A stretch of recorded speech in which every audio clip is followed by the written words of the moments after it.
बिस्मिल्लाहिर्रहमानिर्रहीम। अस्सलामुअलैकुम वरहमतुल्लाह। मैं हूं हकीम उमर अतारी, हाजिर खिदमत हूं एक नए प्रोग्राम के साथ। आज के प्रोग्राम में सर के अंदर पड़ने वाली जुओं के हवाले से हम गुफ्तगू करेंगे। जू या लाइस एक छोटा सा पैरासाइट है जो इंसानी सर में पैदा होता है और सिर्फ इंसानी खून पर ही पलता है। एक मादा जू रोज़ाना 6 अंडों से लेकर 30 तक की तादाद में अंडे देती है। इन अंडों को निट्स भी कहा जाता है और 7 से 15 दिन के अंदर इनके अंदर से जून निकलती है। जून एक इंसान से दूसरे इंसान के सर में जा सकती है और इस गलत फहमी को दूर करना चाहिए कि जून किसी पेट एनिमल के ज़रिए भी आपके सर के अंदर आ सकती है। गर्मियों के मौसम में ख़ासकर पसीना ज़्यादा आने की वजह से ख़वातीन, बच्चे और बड़ों के सर में जुएं पैदा हो जाती हैं। वैसे तो ये सारा साल भी रहती हैं मगर गर्मियों में ज़्यादा बढ़ जाती हैं। ख़ासकर अगर आप किसी ऐसे शख्स के सर पे पहनी हुई टोपी इस्तेमाल करें या दुपट्टा या कोई ऐसा रुमाल जो दूसरा शख्स इस्तेमाल कर रहा है जिसके सर में जुएं हैं, तो ये जुएं आपके सर में भी आ सकती हैं।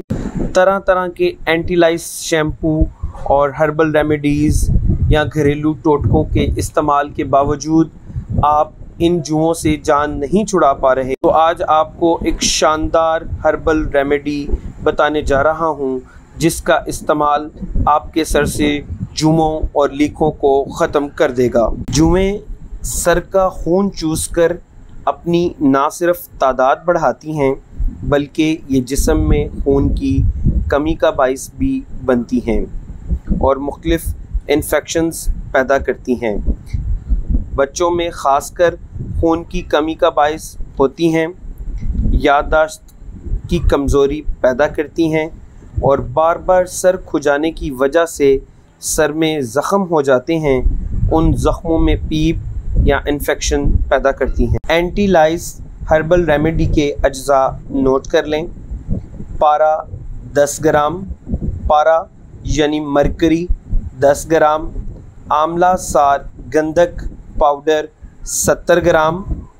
इन दोनों अज्जा को अच्छे तरीके से 15 मिनट खर्ल करें या ग्राइंड करें और ग्राइंड करने के बाद जो सफ़ूफ़ हासिल होगा वो ब्लैक कलर के अंदर होगा। उस ब्लैक कलर के सफ़ूफ़ को 30 ml सरसों के तेल में मिला दें और 2 घंटों के लिए पड़ा रहने दें। उसके बाद सर की जड़ों में लगाएं और लगाने के बाद सर पर 4 घंटे के लिए कपड़ा बांध दें। याद रखिएगा, ये हर्बल रेमेडी इंतहाई ज़्यादा मुजर्रब और शानदार है। इसके बहुत बेहतरीन किस्म के रिज़ल्ट हैं। इसको औरली इस्तेमाल हरगिज़ नहीं करना, यानी इसको खाने के इस्तेमाल में बिल्कुल नहीं लाना। ये सर के अंदर पैदा होने वाले तमाम ज़ख्मों को भी ठीक करेगी और उन ज़ख्मों के अंदर पैदा होने वाले रेशे को भी ख़त्म करेगी। अल्लाह ताला आपका हामी व नासिर हो। मुझे दुआओं में याद रखिएगा। मिलते हैं अगली वीडियो में, तब तक के लिए अस्सलामु अलैकुम व रहमतुल्लाह।